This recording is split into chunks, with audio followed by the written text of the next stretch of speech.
कुडाळमध्ये मागील 16 वर्ष पुरुष करतात वटपौर्णिमा साजरी. वटपौर्णिमा हा सण महिला साजरा करतात आणि असं आत्तापर्यंत समजलं जात होतं. सातोजन्मी हाच पती मिळावा ही इच्छा मनी ठेवून वडाची पूजा केली जाते, तर संपूर्ण दिवस उपवास केला जातो. मात्र कुडाळ गवळदेव येथे मागील 16 वर्ष वटपौर्णिमेचा हा सण पुरुष साजरा करत आहेत. वडाच्या झाडाला पुरुष वर्गाकडून 7 फेऱ्या मारत ही आगळी वेगळी वटपौर्णिमा सिंधुदुर्गात साजरी करताना दिसून येते. हिंदू धर्मातील एका महत्त्वाच्या सणांपैकी एक सण म्हणजे वटपौर्णिमा. ज्येष्ठ महिन्यात येणारी वटपौर्णिमा म्हणून साजरी केली जाते. या दिवशी विवाहित स्त्रिया आपल्या पतीला उत्तम आरोग्य लाभावे, दीर्घायुष्य प्राप्त व्हावे म्हणून वडाच्या झाडाची पूजा करतात. परंतु सिंधुदुर्ग जिल्ह्यातील कुडाळ शहरात गवळदेव भागात पुरुषही वटपौर्णिमा साजरी करतात. विधिवत पद्धतीने वडाच्या झाडाची पूजा केली जाते.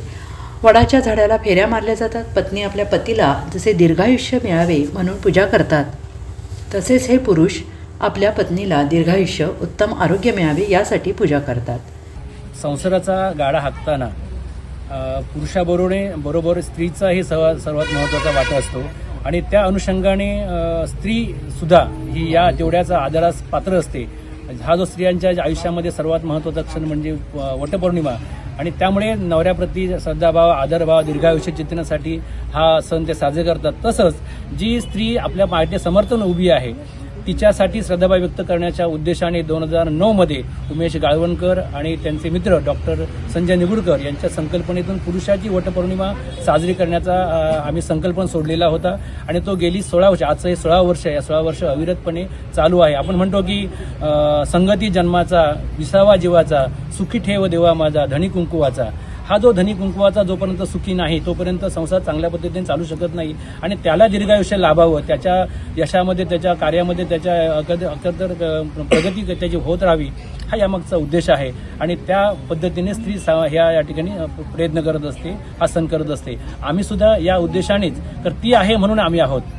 स्वामी गौरवार्थ अमृतम असं म्हटलं जातं. एक नवऱ्याचा एक प्रेमाचा शब्द सुद्धा त्या ठिकाणी तिला मिळाला तरी सुद्धा चांगल्या पद्धतीने तरी संसार करू शकते. गोविंदाग्रजांची एक कविता आहे की क्षण एक पुरे प्रेमाचा, वर्षाव पडो मरणांचा.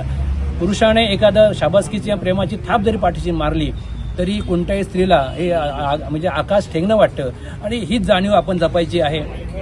तिच्या कर्तृत्वाची, तिच्या त्यागाची जर आपण योग्य दखल घेतली तर संसार सुखाचा, आनंदाचा होऊ शकतो. हा संदेश आम्ही या निमित्ताने या पुरुषांच्या वटपौर्णिमेमार्फत जगाला आणि समाजाला देऊ इच्छितो. तुम्ही पुरुष देखील वटपौर्णिमा साजरी करताना पाहायला मिळतात, याकडे तुम्ही कसं पाहता? वटसावित्रीची पूजा म्हणजे आजचा सण हा स्त्रियांसाठी खूप मोठा मानला जातो. कारण जसं वडाला खूप आयुष्य आहे तसं आपल्या पतीलाही जास्त आयुष्य मिळावं म्हणून त्या करतात. त्याचप्रमाणे आज कुडाळमध्ये सगळे जे पुरुष मंडळी करतात, आज 15-16 वर्ष झालेली आहेत या गोष्टीला आणि त्याच्यातून त्यांच्या भावना, स्त्रीप्रती ज्या भावना आहेत त्यांना चांगलं आयुष्य, त्यांना दीर्घायुष्य लाभू दे, त्यांना जे काम करतात त्याच्यात त्यांना जास्त यश मिळू दे यासाठी हे जे पुरुष दरवर्षी न चुकता ही जी वटपौर्णिमा करतात त्यासाठी आम्हाला खरोखर त्यांचा आदर वाटतो. Bureau report, SBN Marathi, Sindhudurg, Gavaldev.